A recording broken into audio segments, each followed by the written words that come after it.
In Revenge of the Tipping Point, Malcolm Gladwell, author of the iconic The Tipping Point, returns to explore how ideas, trends, and social shifts now spread faster than ever in our digital age.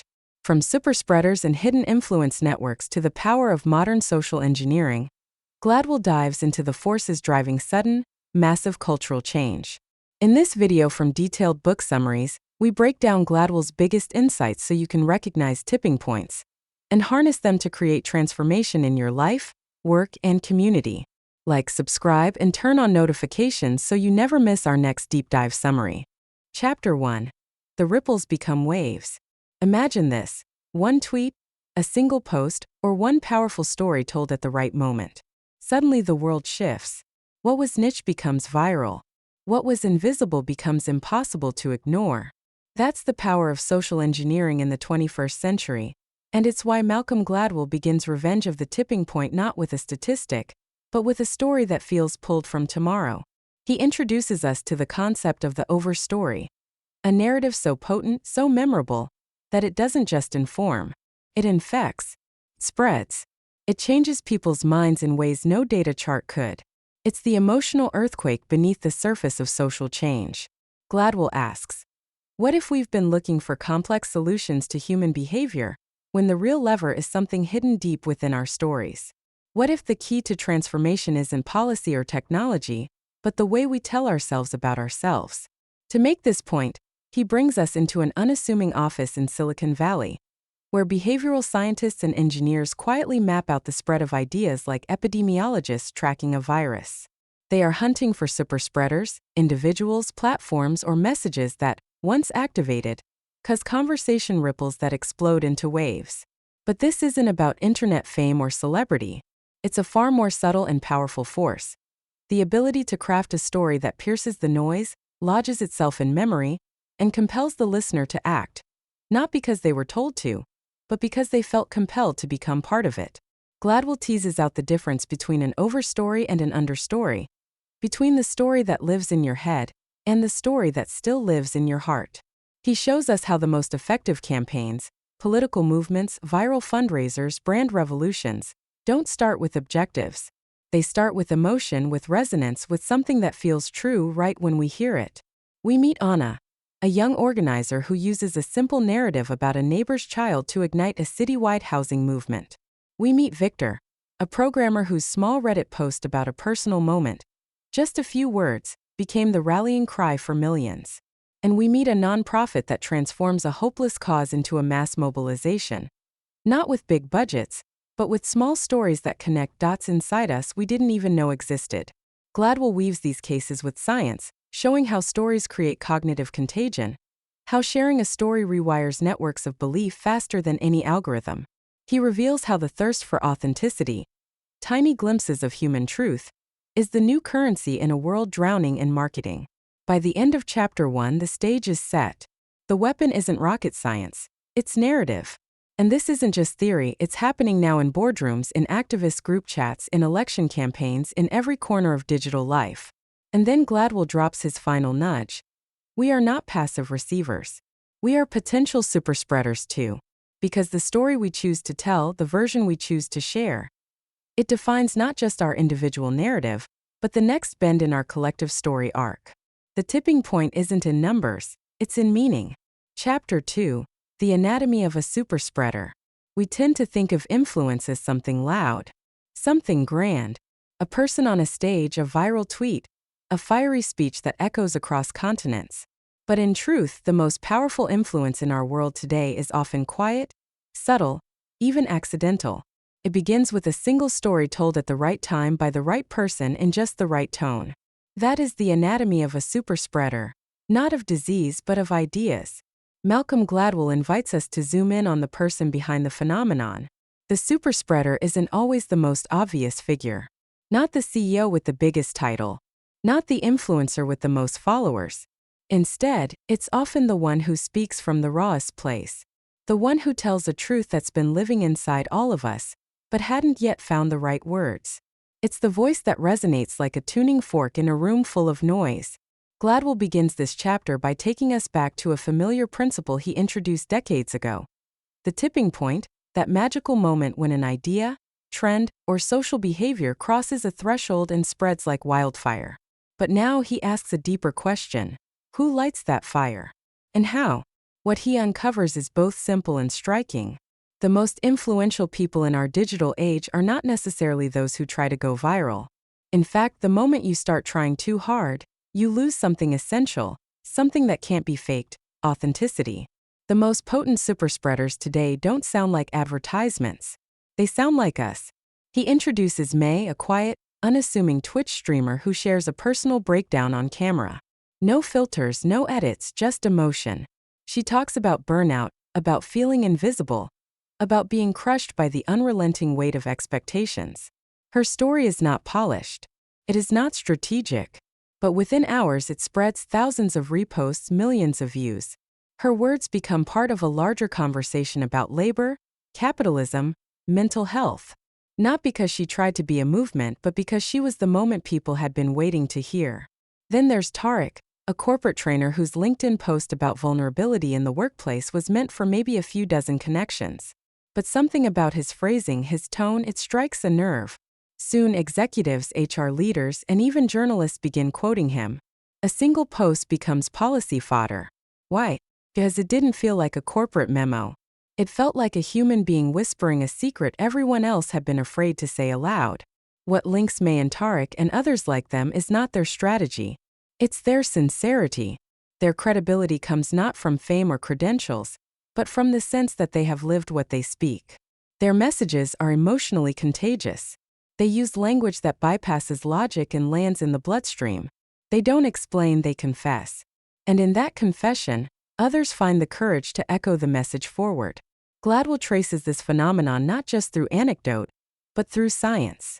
He pulls from recent research in behavioral psychology, showing how our brains are far more likely to remember and repeat messages that arrive wrapped in story, in metaphor, in imagery that stirs feeling. He explains how emotional language triggers neural patterns associated with empathy and action. This is why slogans work. Why chants catch fire. Why a 5-word phrase can carry more weight than a full op-ed. But even more fascinating is how these stories travel. Superspreaders don't just reach people, they reach the right people. Their messages are passed from person to person not because of algorithmic power, but because of trust. Someone sees a message and says, "You have to hear this." And that signal carries more weight than 1,000 targeted ads. In that way, Gladwell suggests that the architecture of virality isn't flat. It's relational. It spreads through webs of emotional trust, not just digital networks. And that makes influence more unpredictable than ever. The next tipping point might not come from someone in power, but from someone we've never heard of. Someone who knows how to say something we all feel but haven't yet named. He closes the chapter with a haunting realization. We are surrounded by superspreaders. Every day in our circles, in our timelines, in our group chats. They are people who are shaping how we think, how we vote, how we respond to crisis, often without even knowing it. And if we're paying attention, we might also begin to realize this. We're not just witnesses to these moments, we might be capable of sparking one ourselves. Because to be a superspreader doesn't require a platform. It requires a pulse, a truth, a willingness to speak from the heart in a world that's forgotten how. And in a culture saturated with noise, the most radical act of influence is still the simplest: saying something real. Chapter 3: The Engineered Outbreak. For most of human history, tipping points were seen as spontaneous organic phenomena, rare flashes of collective behavior triggered by accidents of timing, emotion, and influence. But in today's world, that myth is quickly crumbling. In this chapter, Gladwell peels back the curtain on a new reality. Tipping points are no longer simply discovered. Many are now designed. The image we carry of social change is still stubbornly romantic. A lone voice cries out. A movement gathers. A cause is lifted by the will of the people. But in the digital age, influence doesn't trickle. It's poured, pumped, and pulsed into networks with calculated precision. Behind the stories that go viral, behind the hashtags that trend, behind the sudden moments of outrage or inspiration, there is often a team unseen, strategic, clinical in its mastery of timing and psychology. Gladwell introduces us to the concept of narrative engineering, a discipline that now sits at the crossroads of behavioral science, marketing, and politics. The idea is simple but unsettling. If human behavior is predictable under certain conditions, then influence is not a matter of luck. It is a matter of leverage. He takes us into the strategy rooms of digital consultancies and political war rooms, where campaign managers and social scientists no longer ask, "What's true?" They ask, "What feels true enough to spread?" In these rooms, content isn't made to inform, it's designed to trigger. Every headline, every image, every color scheme is chosen to elicit maximum engagement. Not persuasion, not education, just spread. We meet the architects of virality, experts who know how to build a tipping point like an engineer builds a bridge. They talk about friction points, conversion ladders, and attention funnels. They speak in the language of neuromarketing and microtargeting. They don't need millions of people to agree. They only need a few thousand to feel strongly enough to act and then to share. One campaign uses emotion tracking software to test a series of stories about a healthcare crisis. The version that performs best? Not the one with the most shocking data, but the one with the most relatable pain. A story about a mother crying in a pharmacy aisle becomes the entry point into a national movement. Not because it's the most important story, but because it's the most viral. Another group, a shadowy network of media manipulators, seeds a fake statistic on TikTok and watches as it climbs the ladder from influencers to local news to cable panels, all without anyone ever verifying the source. Gladwell isn't sounding an alarm in the traditional sense. He's not asking us to panic. He's asking us to wake up. The age of passive tipping points is over. We are now living in a time when influence is manufactured with the precision of a pharmaceutical drug. It's tested, tweaked, released into the bloodstream of culture with intent. What makes this so powerful, and so dangerous, is that it works even when we know it's happening. That's the great paradox of engineered influence. Even awareness doesn't immunize us. Emotion trumps reason. Story overrides fact. And repetition, as every propagandist has always known, is a more effective teacher than truth. Gladwell's warning is subtle but sharp. If we don't understand how narrative engineering works, we will continue to be the raw material for someone else's agenda. We will become hosts for the virus of influence without knowing we've been infected. And yet, not all engineering is evil. He leaves room for nuance. There are organizers, activists, and storytellers using these same techniques to amplify justice, to spread compassion, to ignite empathy in places long untouched by power. The difference isn't in the tool. It's in the intention. Are you engineering awareness or obedience? Are you building bridges between humans or exploiting fault lines? In a world of design tipping points, every viral story carries a question. Who wanted me to see this? And perhaps more urgently, why did it work on me? Because influence, as Gladwell reminds us, is no longer accidental. It is deliberate. It is systematic. And it is everywhere. Chapter 4: The Algorithmic Reality. There was a time when reality felt shared.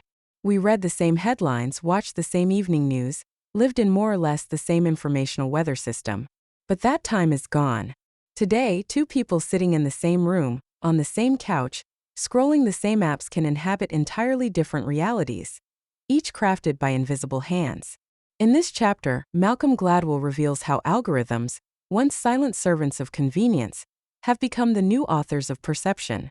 It begins quietly, almost innocently. You like a post. You click on a video. You pause for just a few seconds longer on one story than another. You don't even notice the choice, but the algorithm does. It registers your hesitation like a heartbeat, and it begins to build around you a world that reflects not your values, but your behavior. Over time, this scaffolding thickens.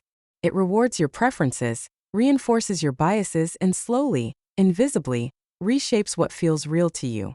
Gladwell introduces us to the concept of reality loops, feedback systems where your beliefs generate engagement, and that engagement reinforces your beliefs, regardless of whether they're rooted in fact. The result isn't just confirmation bias.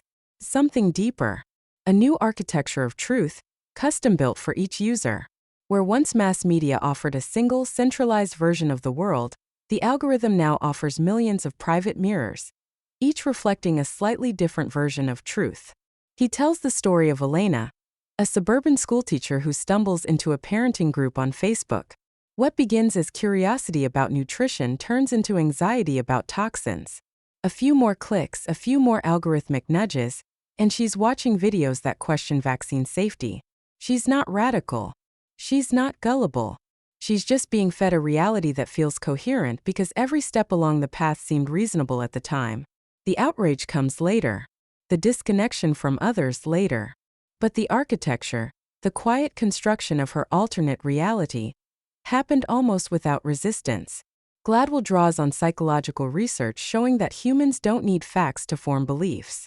We need patterns, coherence, feeling that things make sense. The algorithm is expert at delivering that feeling. It doesn't ask what's true. It asks what will hold your attention. And often what holds us isn't truth, it's threat, conflict, fear, belonging, identity. The algorithm isn't malicious. It doesn't want you to believe anything. It simply learns what makes you stay and then gives you more of it. But as Gladwell points out, this optimization of attention creates consequences far beyond the screen. Because we now carry these engineered realities into our relationships, our politics, our culture. We argue not just from different opinions but from different worlds. The tipping point, then, is no longer just a moment when an idea spreads. It's the moment when two groups no longer agree on what exists. He explores the rise of parallel narratives, how online communities have created entire cosmologies of belief that exist in tension with institutional reality. Some of these are relatively harmless. Others shape elections, fuel conspiracy theories, even incite violence. And all of them are accelerated by algorithms that reward emotional intensity and narrative stickiness, not integrity. Still, Gladwell resists despair. He reminds us that while algorithms shape our reality, they don't control our agency. The machine may feed you stories, but you choose which ones to believe. Awareness is a kind of resistance. Curiosity is armor. Conversations, real, vulnerable, slow conversations, can crack open the echo chambers we didn't know we lived inside. The chapter ends not with a solution, but with a recalibration. If we want to understand modern tipping points, we can't just look at who is talking or what is being said. We have to ask, who designed the system that delivers the story? Because in the age of the algorithm, it's no longer the loudest voice that shapes the world. It's the code behind the curtain. And in that code, our realities are being rewritten. Every scroll, every tap, every silence. Chapter 5, The Return of the Overstory. We like to believe we're driven by facts, by headlines, studies, breaking news. But beneath every hot take, every Twitter storm, every argument playing out on talk shows and comment threads, there's something older at work. Something ancient. Something hidden in plain sight. In this chapter, Gladwell invites us to look past the noise and into the overstory, the long, sweeping narratives that shape cultures, generations, and civilizations. The term overstory originally comes from ecology. It refers to the highest layer of a forest, the canopy of trees that towers above everything else, often unseen but vital to the life beneath. Gladwell repurposes it to describe the deep-rooted myths that loom above our everyday choices, unconscious belief systems passed down through stories, symbols, and rituals. They are not created in moments. They are revealed in moments of crisis, unrest, and change. He begins by looking back, tracing how societies throughout history have relied on grand narratives to give their chaos meaning. The American dream, the self-made man, good versus evil, progress, decline, collapse and rebirth. These are not ideas that live in newspapers or policy documents. They live in novels, in speeches, in religious texts, in family lore. And in moments when the world becomes overwhelming, people don't reach for logic. They reach for the myth that explains why things feel the way they do. Today, in our hyper-connected, overstimulated world, these overstories are making a comeback. Not because they're newly invented, but because engineered influence has learned how to weaponize them. Gladwell shows how modern influencers, propagandists, and even well-meaning activists now plug their messages into these deep-running narratives. They don't just tell you what to believe. They show you where your belief fits in the larger story. Your role in the arc of something epic and righteous. He gives the example of a rising political voice who doesn't talk in policy specifics, but instead constantly references the language of awakening and revolution. Every tweet, every speech, every image is carefully embedded with symbolic weight. Flags, flames, fists. Facts are fluid, but the myth is consistent. We are the heroes, they are the villains, and history is ours to reclaim. It doesn't matter if the details shift, the overstory remains. Or take the rise of wellness and lifestyle influencers who position their personal routines, cold plunges, morning pages, clean eating, as acts of rebellion against a sick society. What they're offering isn't just advice. It's salvation, a return to nature, a rescue from industrial decay. They aren't selling habits, they're selling a myth of purity and control in a world of chaos. Gladwell argues that the resurgence of overstories isn't inherently good or bad. In fact, they're necessary. Humans need myth. We're meaning-making machines, and without an overarching story, life can feel like noise. But he warns that these myths, once unconscious and cultural, are now being deliberately injected into the bloodstream of public discourse by actors who know exactly what they're doing. It's no coincidence that extremist groups speak in the language of destiny, that marketing campaigns borrow the cadence of epic battles, that hashtags often echo religious mantras. These aren't just catchy phrases, they're strategic hooks, rooted in myths we've carried for centuries. They bypass debate. They create allegiance. And once you've accepted the overstory, you'll defend the details, no matter how absurd they become. The danger, Gladwell suggests, isn't in myth itself. It's in monopoly. When a single overstory dominates, dissent becomes heresy. Nuance is drowned in narrative certainty. And people begin to organize themselves not around values or goals, but around identity. Us versus them. Enlightened versus asleep. Pure versus corrupt. It becomes harder to talk and easier to fight. We become actors in someone else's script. Yet even here, Gladwell sees a strange kind of hope. Because if these overstories can be used to divide, they can also be used to reconnect. The stories that break us can also be the ones that help us remember what we have in common. We need not discard myth, but we must choose which ones we inhabit. Do we live inside a myth of fear and scarcity, or one of resilience and cooperation? The chapter closes with a whisper, not a roar. Pay attention to the stories that seem eternal. They are shaping what you see, what you fear, what you believe is possible. Not all tipping points are about going viral. Some unfold slowly, like a forest growing upward, until one day, we realize we've been living under a canopy of meaning we didn't even know was there. And once you see the overstory, you can never unsee it. Chapter 6. Fear as Fuel. Fear has always been part of the human experience. It's evolutionary primal, a flicker in the nervous system that once warned us of lions, cliffs, and storms. But in the modern world, the lion doesn't have claws. It has headlines. It has push notifications. It has talking heads and thumbnails and color-coded alerts. And in this chapter, Gladwell shows us how fear has been transformed from a natural response into a strategic resource, a fuel deliberately poured onto cultural fires to accelerate tipping points. The brilliance of fear, from a manipulator's point of view, is that it doesn't need to be accurate. It only needs to be felt. Logic is slow. Fear is immediate. It bypasses reason and moves directly to the body. The spike in cortisol, the raised heart rate, the narrowing of vision. Once fear is activated, we don't debate, we react. We simplify. We tribalize. And that is where influence becomes power. Gladwell introduces us to the architects of fear-based campaigns. Not the cartoon villains we expect, but data analysts, behavioral scientists, media consultants. They don't scream fire. They whisper it in just the right context to just the right audience.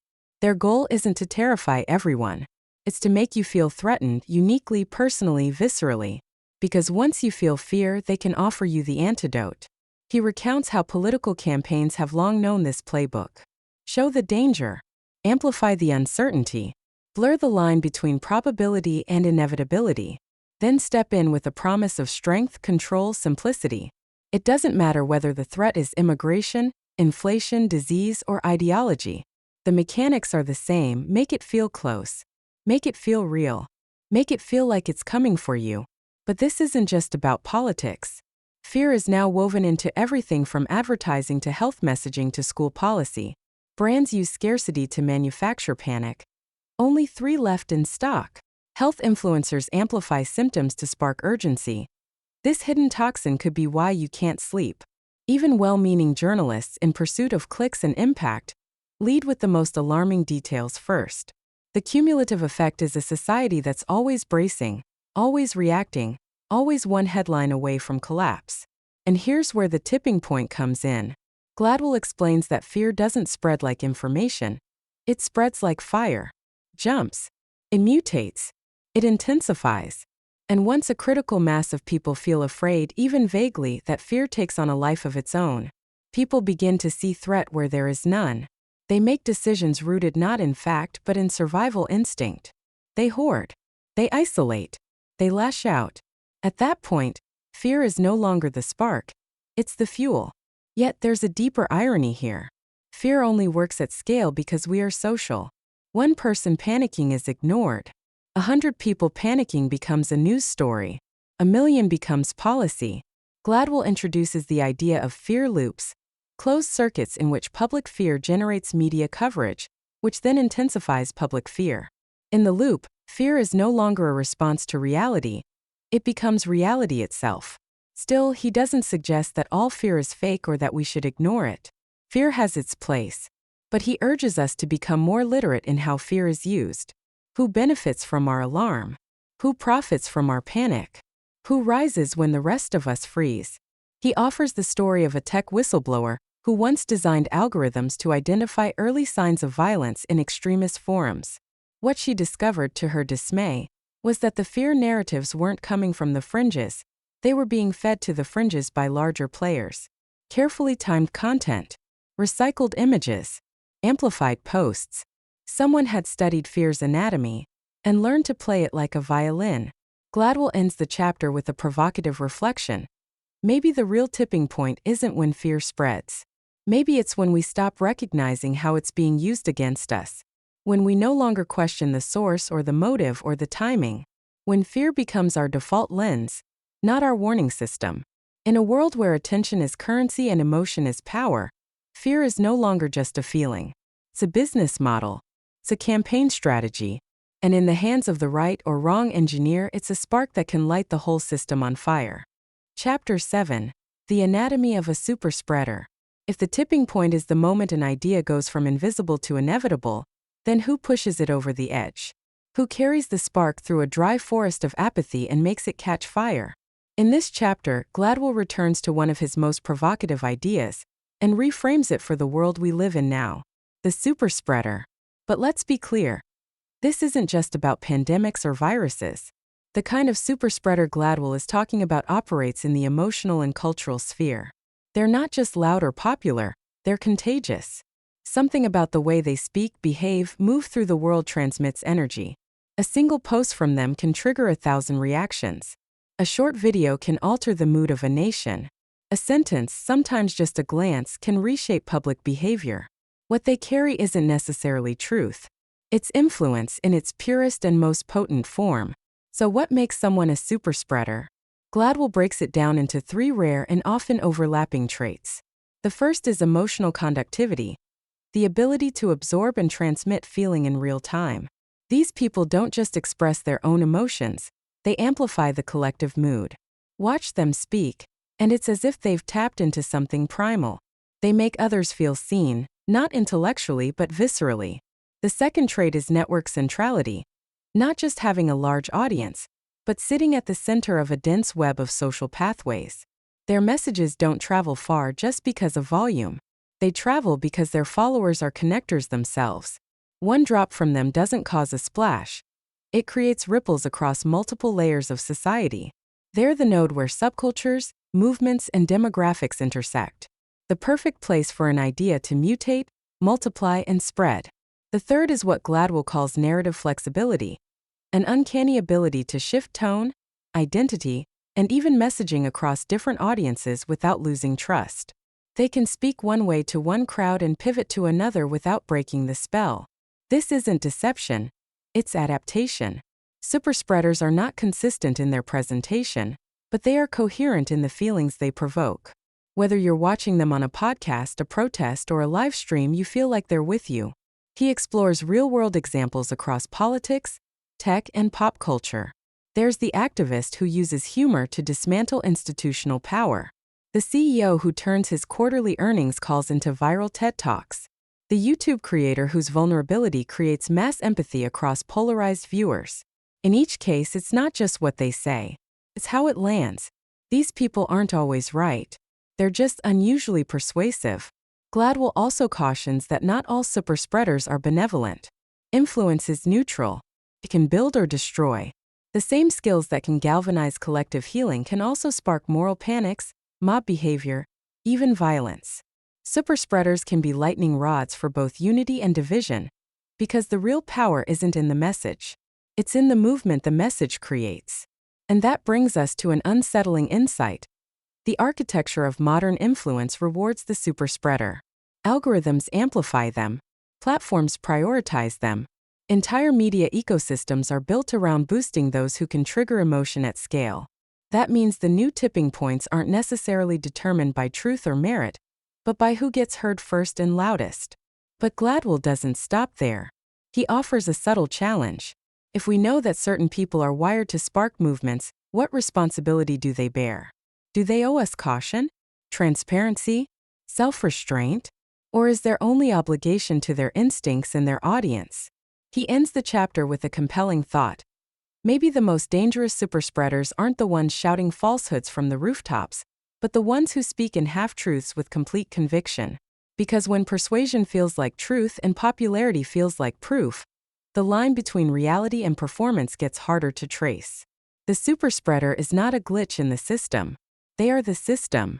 And understanding them may be the key to surviving what spreads next. Chapter 8.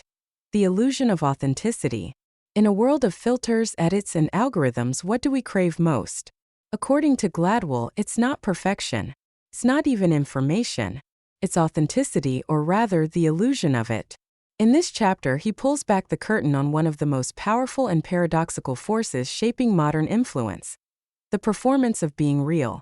At first glance, authenticity seems like a natural antidote to manipulation. It feels raw, unrehearsed, human. It cuts through noise and reaches the gut. But Gladwell wants us to look closer. Because today, authenticity isn't just stumbled upon. It's manufactured, refined, and marketed with surgical precision. It's not the unfiltered moment. It's the illusion of the unfiltered moment. And it is, increasingly, the most effective way to earn trust in a hyper-mediated world. He begins by tracing the cultural evolution of realness. There was a time, he notes, when status came from distance, formality polished the curated image. But the internet flipped that. Platforms like YouTube, TikTok, and Instagram rewarded intimacy. The rise of reality TV blurred entertainment and honesty. The influencer economy taught people that relatability could be monetized. Now being authentic isn't just a virtue, it's a strategy. And the smartest operators? They know exactly how to play the role. Gladwell introduces the idea of engineered authenticity, the deliberate crafting of moments, phrases, and aesthetics that feel unscripted, but are anything but. Crying on camera, sharing a messy room, revealing a childhood trauma, speaking in pauses, fragments, breathy vulnerability. These aren't accidents. They're choices. And they work because the audience wants to believe them. We're so starved for something that feels human that we'll buy almost anything that mimics it. He tells the story of a rising creator who built a massive following by sharing their healing journey. The raw posts, the tearful monologues, the shaky footage. It all felt intimate, even sacred. But behind the screen, everything was timed to engagement peaks. Posts were coordinated with trending topics. Every breakdown had a backup file, edited and polished just enough to seem spontaneous. The audience didn't just follow, they trusted. They donated. They rallied. They believed. And that belief is what Gladwell zeroes in on. Authenticity doesn't have to be true to be effective. It just has to be emotionally plausible. Once someone feels you're being real, they'll defend your honesty even when evidence says otherwise. They'll reinterpret contradictions as complexity. They'll dismiss criticism as jealousy. Authenticity becomes a kind of armor, almost impenetrable. Gladwell then brings in the twist. Engineered authenticity is no longer just used by individuals. It's become institutional. Corporations tweet like people. Politicians cry on cue. Billionaires livestream in hoodies from sparsely decorated offices. Carefully choreographed imperfection is everywhere. Brands intentionally post flawed ads to appear humble. Leaders leak internal emails that conveniently make them look brave. It's not a bug, it's the formula. If it seems too polished, it breaks the spell. But if it seems too chaotic, it loses credibility. So they walk the tightrope. Just messy enough. Just vulnerable enough. Just human enough. But what happens, Gladwell asks, when we no longer know what's genuine? The danger isn't just manipulation. It's exhaustion. When every moment might be staged, we start to question even the real ones. We become cynics by default. And when nothing feels trustworthy, we fall back on tribe over truth, aligning with who we trust emotionally, not who's correct factually. This erosion of trust, he argues, isn't accidental. It benefits those who can weaponize relatability. If people no longer believe in institutions, they'll turn to personalities. And if they can't tell who's real, they'll choose who feels right. That's the real tipping point. When authenticity becomes a performance, and performance becomes indistinguishable from belief. But Gladwell ends not in despair, but in clarity. He suggests we don't need to abandon our hunger for the real. We just need to slow down and ask, who benefits from this version of reality? Who gains power when we mistake vulnerability for virtue? Who profits when we confuse attention with truth? Because the most effective manipulation isn't the loud lie. It's the quiet one that feels like your own reflection. The illusion of authenticity isn't just a tactic. It's the stage we're all performing on now. Chapter 9. Attention as Currency. Malcolm Gladwell opens this chapter with a startling premise. In the modern world, the most valuable resource is no longer oil, gold, or even data. It's attention. Where it flows, power grows. And not just economic power, but social, political, cultural, everything. Attention isn't merely a byproduct of influence anymore. It is influence. It's the engine that drives virality, the oxygen that fuels outrage, and the stage upon which every new tipping point now plays out. Gladwell begins by reframing attention as a finite resource. We each have a limited number of cognitive hours in a day. Our focus can only stretch so far. And yet, every app, platform, personality, and campaign is locked in an arms race to capture a slice of that scarce resource. The battleground isn't ideological. It's neurological. This is attention warfare, and the most skilled combatants know that they don't need your agreement. They just need your eyes. He takes us inside the mechanics of attention economics. How platforms optimize content not for quality, but for retention. How algorithms privilege the extreme because moderation doesn't interrupt your scroll. How clickbait isn't just a headline trick.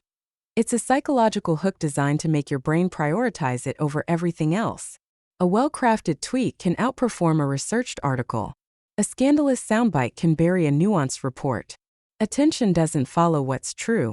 It follows what's stimulating. Gladwell argues that this shift has turned the attention economy into a form of social engineering. Not in the sinister top-down Orwellian sense, but in the bottom-up, invisible participatory kind. The more we engage, the more we shape the algorithm. The more we react, the more we train the system to give us more of the same. In a world where feedback is instant, we've become both the audience and the authors of what rises to the top. He introduces the concept of attention arbitrage, the ability to turn fleeting moments of focus into lasting advantage. Influencers do it when they turn virality into sponsorships. Politicians do it when they manufacture outrage to dominate the news cycle. Corporations do it when they turn a controversy into brand loyalty. Attention doesn't have to be positive to be profitable, just has to be concentrated. But there's a darker layer. Gladwell warns that once attention becomes currency, those who control its flow gain disproportionate power, not because they're wise or ethical, but because they've mastered capture. They know how to hijack the limbic system, how to weaponize novelty and fear, how to use aesthetics as shortcuts to trust. They don't need to win the argument. They just need to be impossible to ignore. He examines how this dynamic reshapes morality and truth. When attention is the goal, scandal becomes strategy. Outrage becomes monetizable. Apologies become performance. The incentives are warped.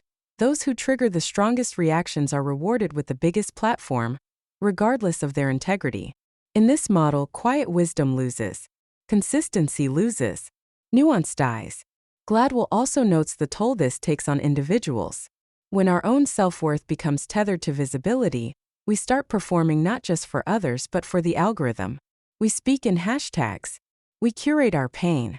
We commodify our joy. We become both product and marketer, selling ourselves to an invisible audience we can never truly satisfy. In that environment, the line between authenticity and attention-seeking blurs until it vanishes completely. Still, he's careful not to paint attention as inherently bad. Attention is how we learn, how we connect, how we survive. The issue isn't attention itself. It's the way it's been marketized, manipulated, and mechanized by systems that care more about profit than impact. He ends the chapter with a provocative reflection. Maybe the most radical act in the age of attention isn't to go viral.